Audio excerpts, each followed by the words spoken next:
Mon problème avec Clip Studio Paint. Avant de commencer, je me présente. Je suis Violette Sassi, une artiste illustratrice. Pour l'instant, je fais que des illustrations, même si je voudrais faire autre chose plus tard. Mais là n'est pas le sujet. Forcément, étant une artiste illustratrice, j'ai pu utiliser dans ma vie plusieurs logiciels, comme par exemple Krita, Pen Toolside qui est actuellement mon logiciel actuel, et Clip Studio Paint, bien évidemment. Et forcément, puisque je l'ai utilisé, pour moi, il y a un énorme problème autour de Clip Studio Paint et je voudrais vous partager mon avis parce que je pense que c'est important de souligner ce que fait Clip Studio Paint indirectement. Mais qu'est-ce qu'est Clip Studio Paint? D'après la définition que donne lui-même Clip Studio Paint est un outil de peinture de base incluant toutes les fonctions standards nécessaires pour créer des illustrations ou d'autres types d'art visuel. Mais sa plus grosse particularité, c'est qu'il possède un catalogue immense avec de nombreux outils que l'utilisateur peut utiliser, y compris de la 3D qui est à sa disposition. Et c'est en quoi ce logiciel est aussi incroyable, puisque c'est l'un des seuls logiciels qui propose un catalogue aussi complet. Voici le catalogue de Clip Studio Paint, puisque oui, j'ai Clip Studio Paint, du coup je me permets de vous montrer comment l'utiliser et comment fonctionne son catalogue. Comme vous pouvez le voir, on peut vraiment avoir tout. Tous ces brushes que je vous montre, c'est vraiment des brushes qu'on peut utiliser directement dans Clip Studio Paint, très facilement. Comme vous pouvez voir, on peut vraiment tout avoir, comme des vêtements, des personnages, comme ici des fonds. Vraiment, on peut vraiment tout avoir. Et encore, c'est qu'une petite partie que je vous montre, mais vraiment le catalogue de Clip Studio Paint est vraiment immense. Et encore. J'ai téléchargé quelques modèles pour vous présenter comment utiliser ce fameux catalogue, comme par exemple avec des modèles 3D, qu'il suffit tout simplement de poser sur la feuille pour l'utiliser, comme ces exemples. Ou encore des dessins en 2D qu'on peut tout simplement aussi poser comme les modèles 3D et l'utiliser directement ainsi.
Peut-être c'est mais qui a créé tout ça? Bah ce n'est pas le logiciel en lui-même, mais ce sont les personnes utilisant ce logiciel qui le mettent sur le marché. Et oui, je dis bien marché car les personnes utilisant ce logiciel peuvent vendre ces fameux brushes ou ces créations tout simplement. Même si certains peuvent les mettre gratuitement, ils peuvent très bien les vendre et ainsi créer un marché tout autour de Clip Studio Paint. Et qui peut savoir le mieux quel brush serait le plus intéressant à utiliser pour ce logiciel? Tout simplement les personnes qui utilisent ce logiciel justement. C'est en quoi le marché, enfin ce catalogue proposé par Clip Studio Paint est aussi incroyable. Mais vous allez me dire, quel est le problème vu qu'il a l'air aussi incroyable? Justement, j'allais en venir avec plusieurs points. L'un des premiers points pour moi qu'il ne faut pas négliger, même si je sais que beaucoup de personnes ne sont pas d'accord avec moi, c'est que Clip Studio Paint détruit la capacité des artistes à dessiner. Je m'explique. Le fait que Clip Studio Paint donne tous ces éléments que j'ai cités plus tôt crée une sorte de flemmardise chez les artistes, qui se disent « Pourquoi apprendre à dessiner si Clip Studio Paint me donne tout sur un plateau d'argent ?» Avant qu'on ne m'attrape la veste, Clip Studio Paint crée tellement de rapidité pour les artistes qui créent des webtoons ou des bandes dessinées, ce qui est génial pour moi puisque au lieu de perdre du temps à dessiner un fond, pourquoi ne pas directement utiliser un modèle 3D d'un lieu pour faciliter la tâche et être plus rapide? Et je suis d'accord avec ça. Et c'est pourquoi je suis tout à fait ok d'utiliser tout cela pour ce genre de concept. Mais ce qui me dérange, ce sont les personnes qui les utilisent dans un but de flemmardise d'apprendre. Un exemple serait peut-être plus concret. Je me suis de base inscrite sur TikTok pour suivre des artistes que j'apprécie qui postaient sur cette plateforme.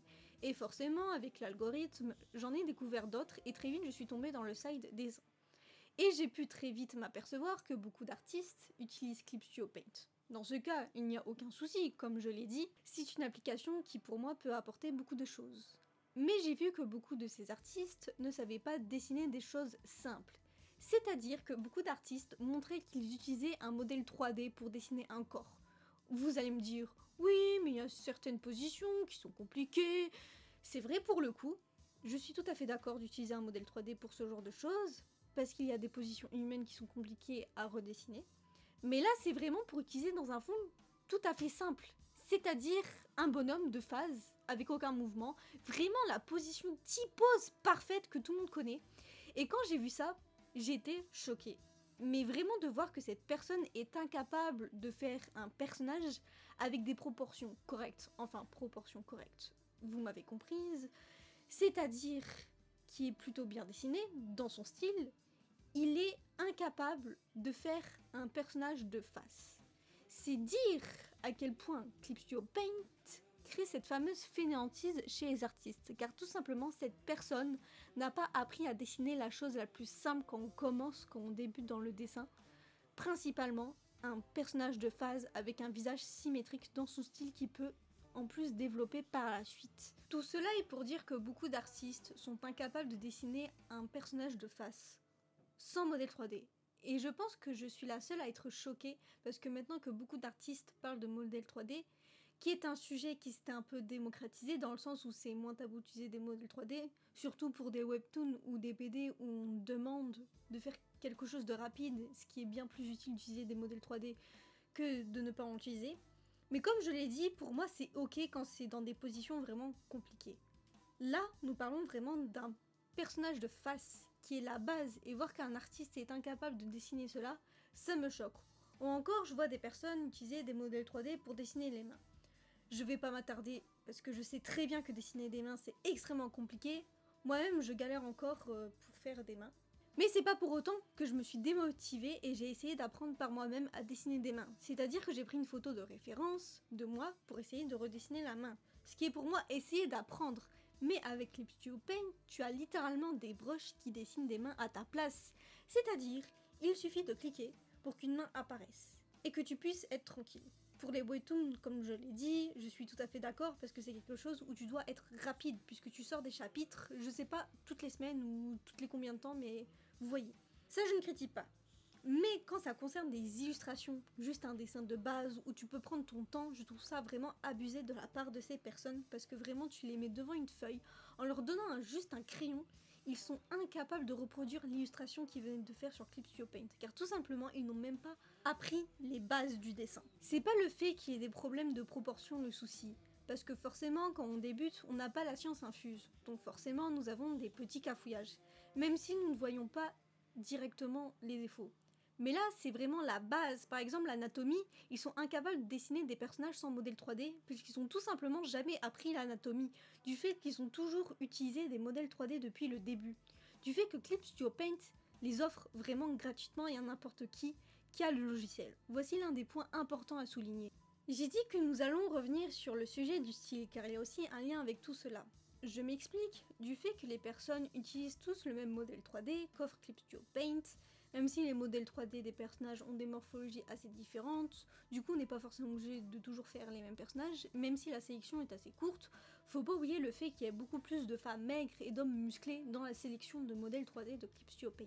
Et c'est là où je veux en venir sur le style, du fait qu'ils utilisent que des modèles 3D, par conséquent ils n'apprennent pas à dessiner, ils sont incapables de développer leur style. Peut-être qu'ils développent leur style à travers la couleur, même si encore il y a beaucoup de brushes qui font la couleur à la place de l'artiste, tout simplement. C'est assez compliqué de développer son style sans dessiner. Par exemple, comment savoir si la personne va préférer partir sur un côté plus manga, sur un côté plus bande dessinée, ou encore réaliste? Comment la personne peut savoir développer ce côté de lui-même du fait qu'il utilise toujours les mêmes modèles 3D et ne développe pas son style graphique? Du fait qu'il ne dessine jamais sans.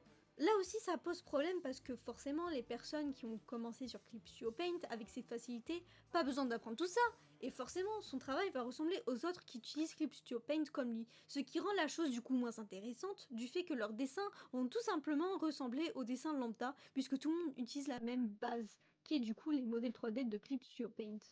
Vous voyez ce que je veux dire? C'est pour cela que pour moi, Clipsio Paint a un énorme problème. J'ai dit qu'on peut vraiment tout trouver dessus, et par conséquent, pourquoi apprendre si Clipsio Paint t'offre mais vraiment tout? Pourquoi apprendre à dessiner une maison si Clipsio Paint t'offre une maison? Pourquoi apprendre à dessiner une femme si Clipsio Paint te donne une femme? Pourquoi apprendre à dessiner des animaux si Clipsio Paint te donne des animaux? Et ainsi de suite. Je pourrais faire toute une liste. C'est pour cela que pour moi, Clipsio Paint est aussi incroyable comme détestable, dans le sens où les choses chiantes à faire comme les fonds, tu utilises tout simplement le fond que te propose Clipsio Paint pour ton dessin, comme ça tu es tranquille et tu n'as pas à t'attarder dessus, et ainsi de suite. Mais le problème c'est que beaucoup de gens l'utilisent par fainéantise d'apprendre, ce qui crée tout simplement des artistes qui ne savent pas dessiner, et qui se disent artistes qui dessinent alors qu'ils sont tout simplement incapables de faire des yeux symétriques. Mais c'est pour cela que Clipsio Paint m'agace dans le sens où les gens l'utilisent vraiment pour la facilité et non pour vraiment dessiner. Parce que comme je l'ai dit, on prend une partie de ces artistes qui utilisent Clipsio Paint, certains vont savoir dessiner car tout simplement ils ont appris avant d'utiliser Clipsio Paint à dessiner. Alors que d'autres ont appris à dessiner avec Clipsio Paint, c'est-à-dire par facilité et par conséquent sont tout simplement incapables de savoir dessiner. Et s'ils dessinent, ils feront tout simplement des choses basiques, des choses simples qui est vu partout car tout simplement ils utilisent la même base de Clipsio Paint, ce qui rend leur dessin assez fade. Je pense que je vais m'arrêter là, parce que je pense que j'ai dit tout ce que j'avais à dire et que je pensais. Si jamais j'ai des choses à rajouter, je vais sûrement faire une seconde partie, si cela vous intéresse. Comme je l'ai dit, c'est un logiciel vraiment incroyable, mais au point que ça m'agace un peu de pas trop vraiment savoir l'utiliser, hein. Malgré tous ces outils, hein, vraiment il y en a beaucoup trop. Mais je suis très bien avec mon Pen Toolside 2, parce que oui, comme je l'ai dit, j'utilise Pen Toolside 2. Si jamais dans la description, je vais vous mettre des vidéos qui accompagnent mon propos ou qui l'approfondissent. N'hésitez pas à d'écrire un commentaire à ce sujet. Si cela vous a plu, abonnez-vous parce que je pense que je vais faire d'autres vidéos dans ce genre. Sur ce, bonne soirée!